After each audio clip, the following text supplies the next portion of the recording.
বন্ধুরা, আজকে আমি লাল শাক রান্না করব। নিয়ে ভালোভাবে পানি পাত্র এভাবে পাত্রে রাখবো। একটা পাত্র নিয়ে এই লবণ দেব, হলুদ দেব, দিয়ে কয়টা কাঁচা মরিচ, কেউ ঝাল বলে, আমি ঝাল বলি, ঝাল দেব, একটা রসুনের কোয়া দেব, দিয়ে ঢাকনা দিয়ে এভাবে ঢেকে এটা আঁকার পরে এভাবে বসে 5 মিনিট জ্বালায় নেব। 5 থেকে 6 মিনিট জ্বালিয়ে নেব। হয়ে গেছে, একটা পাত্র ঢেকে দেবো। তাই দিচ্ছি, নাড়াচাড়া করে নিচ্ছি।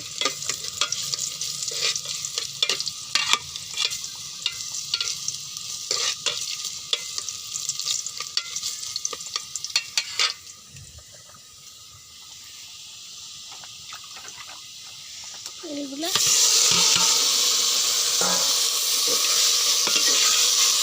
আমার লাল শাক রান্না, দেখেন কিভাবে মলিন।